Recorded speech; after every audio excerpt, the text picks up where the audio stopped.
Et yo tout le monde, c'est Lightmax et aujourd'hui on se retrouve pour la review de l'épisode 37 de Dragon Ball Super, puisque dans la review du chapitre 10, je vous avais demandé si vous vouliez des reviews hebdomadaires sur les épisodes de l'animé, et vous m'aviez répondu oui, et vous avez proposé ça parce que l'animé a repris de l'avance sur le manga, et donc maintenant je peux plus trop faire de spéculation en faisant simplement des reviews sur les chapitres.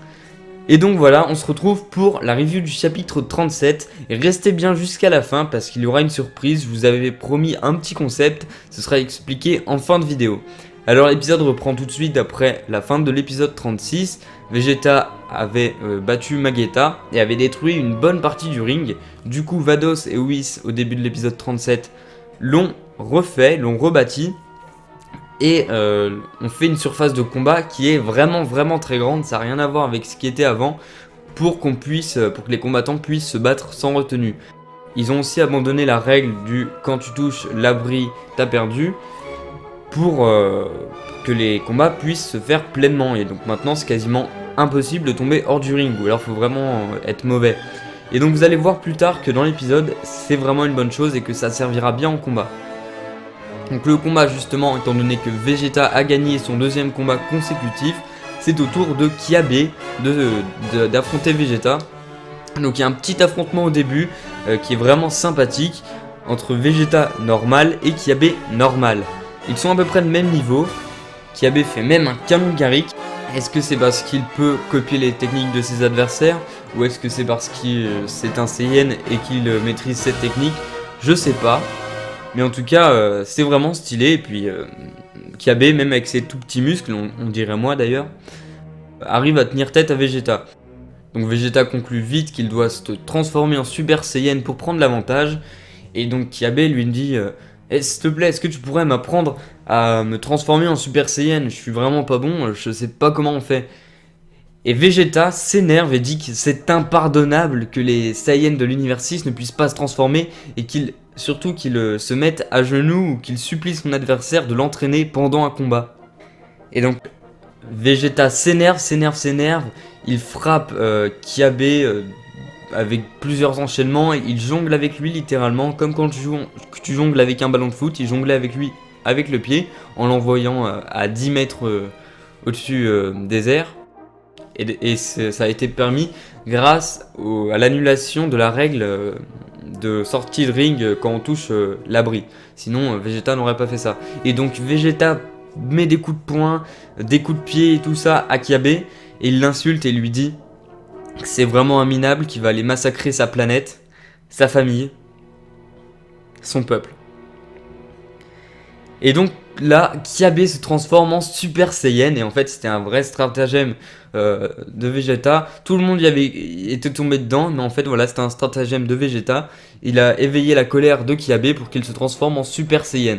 Alors, je sais pas ce que vous en pensez, mais dès l'épisode 36, quand on a vu la preview de l'épisode 37, donc dès la semaine dernière, mes potes et moi on s'est dit que c'était forcément ça. Vegeta allait provoquer Kiabe pour qu'il se transforme en Super Saiyan. On était tous sûrs de ça, et je pense que j'étais pas le seul, et que vous, mes abonnés, vous vous attendiez à ça. Je pense que tout le monde savait que Vegeta allait provoquer Kiabe. Ça pouvait pas se faire autrement. Et donc là, il y a un combat qui est vraiment sympa. Le combat est plutôt joli graphiquement, il est même magnifique par endroits. Et donc on a un beau combat avec Kiabe et Vegeta, des coups qui s'enchaînent et qui sont vraiment sympathiques. Et c'était vraiment cool. Mais après, Vegeta a pas le temps de niaiser, et il se transforme en Super Saiyan Blue et lui donne un coup qui est juste magique. Il lui dit souviens-toi bien de cette douleur. Et là c'est magique, et il met KO Kiabe en un seul coup. Et avec un coup de poing dans le ventre, il l'envoie pas valser. Il me semble qu'il ne l'expulse pas, mais il lui donne, quoique je sais plus. Et il lui donne un seul coup, et c'est vraiment magnifique. Et d'ailleurs, la transformation de Vegeta en Super Saiyan Blue est juste super belle, il est super beau. Donc justement, on va parler des graphismes dans cet épisode. J'ai trouvé cet épisode vraiment beau. Je l'ai trouvé vraiment beau, franchement. Il y a juste Kiabe que j'ai trouvé plutôt moche quand il était en normal. Ses yeux étaient bizarres. J'ai trouvé que ses yeux étaient vraiment bizarres. Puis aussi un ou deux plans de Vegeta quand il était éloigné. Mais sinon, franchement, c'est juste magnifique, le Super Saiyan rend super bien, le Super Saiyan Blue aussi, et voilà, c'est franchement autre chose que ce qu'on avait durant les 2 premiers arcs, et ça fait plaisir de voir que l'animation et les graphismes, en fait faut même pas parler de graphisme, je suis désolé si j'ai parlé plusieurs fois de graphisme, c'est pas des graphismes, graphisme c'est dans un jeu vidéo, là c'est l'animation et les dessins, l'animation était très bonne, était parfaite, les dessins l'étaient un peu moins, mais c'était vraiment beau. Donc oui, pardon d'avoir dit graphisme, mais c'est parce que je suis trop habitué à ce que les gens disent graphisme, alors que justement c'est une erreur, il faut dire dessin ou animation. Graphisme c'est dans un jeu vidéo.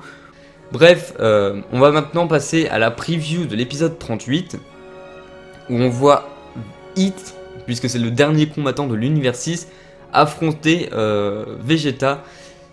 Et on voit que Vegeta, même en Super Saiyan Blue, est vraiment malmené. Et c'est vraiment...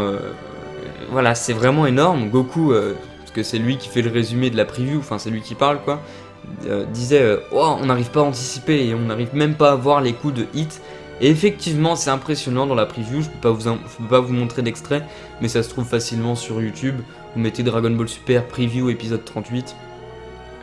Et vous verrez que c'est juste une preview, ça donne juste envie de voir l'épisode de la semaine prochaine.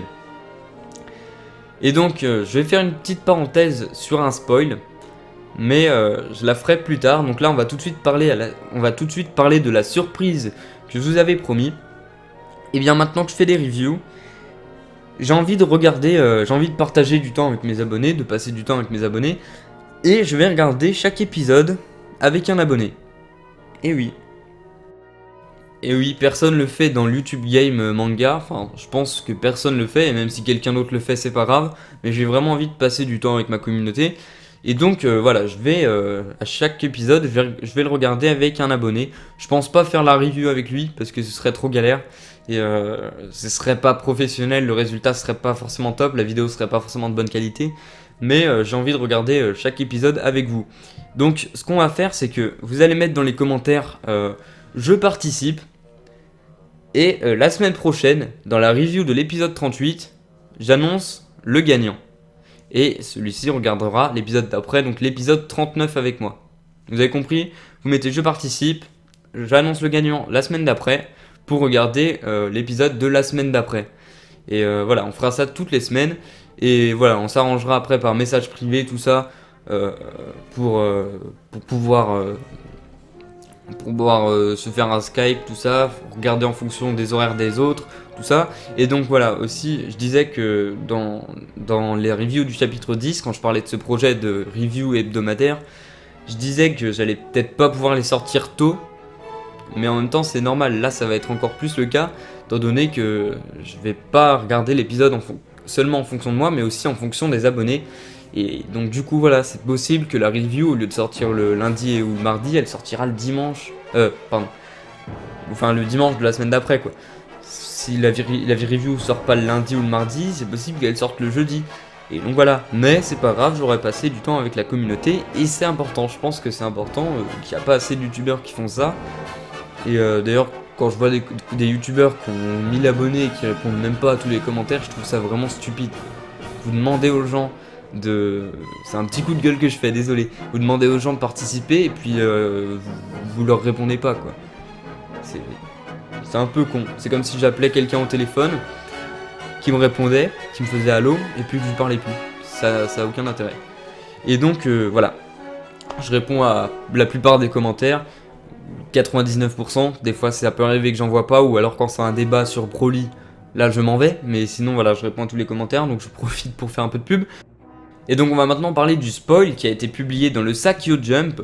Donc petite parenthèse, le Sakyo Jump fait un nouveau manga Dragon Ball, c'est un manga promotionnel pour le prochain jeu Dragon Ball Fusion. Je vais pas en parler plus, mais voilà, c'est un manga qui va être un peu nul. Bref, dans le Sakyo Jump, on nous parle de Dragon Ball Super et on dit le guerrier le plus puissant de l'univers 6, Hit, affrontera Goku. Et donc voilà, le guerrier le plus puissant de l'univers 6, je pense pas que ça veut dire qu'il soit plus puissant que Vados ou Champa, mais voilà, ça peut être sympathique, enfin de toute façon, avec la preview de l'épisode 38, ça m'étonnerait que Vegeta gagne, et donc voilà, c'est logique qu'on voit Goku, Et j'ai quand même bien envie de voir Monaka se battre, parce que Monaka il m'intrigue un peu et voilà, j'ai envie de le voir combattre. Et donc à part ça, il y a l'ending aussi, un nouvel ending, l'ending 4. L'opening a toujours pas changé, mais l'ending c'est le 4ème. Le 3ème, je l'avais adoré. Les 3 premiers, je les avais adorés. Mais celui-là, j'ai un peu de mal. J'espère que ça va s'améliorer avec le temps. Les dessins de cet ending sont super beaux, je trouve, mais j'ai vraiment du mal avec la musique. Le groupe en question, donc Seizo no Republic, avait déjà fait un ending de Dragon Ball Kai. Je l'avais pas du tout apprécié. Et je pense que c'est un groupe que j'aime pas. Et sinon, voilà, c'est logique que j'aime pas cet ending. Et donc je voulais aussi vous parler d'une petite hypothèse d'un abonné, je retrouve plus ton commentaire, je suis désolé, donc je peux pas te créditer, je peux pas te faire de dédicace, mais tu te reconnaîtras. Donc on le sait depuis le début que Vados adore charrier Champa. Sur les lieux, quand les combattants dans l'épisode 32 sont arrivés sur la planète sans nom pour le tournoi, Vados a encore plus charrié Champa. Et donc, il y a un abonné qui m'a dit, Vados, elle aime pas du tout Champa, et si ça se trouve, elle veut que Hit le remplace. Je trouve ça un peu tiré par les cheveux, mais c'est sympathique. Ça, c'est une théorie d'un abonné, voilà. Je vous en ferai part de temps en temps. Il y a plein de théories sympas parmi les abonnés. Celle-là, je la trouve pas plausible à 100%, mais je la trouve intéressante. Que Vados engage Hit pour tuer Champa. Parce que Hit, faut pas oublier que c'est un tueur à gages. Et donc voilà, ça peut être sympathique. Et bien c'est tout, je crois que j'ai parlé du projet, j'ai parlé de l'ending, j'ai parlé du spoil et de l'épisode en général. N'oubliez pas de mettre je participe si vous voulez regarder l'épisode 39 avec moi. J'annoncerai le gagnant dans la review de l'épisode 38. Et sur ce, on se dit à la prochaine pour une nouvelle vidéo. The Timothy Colliner.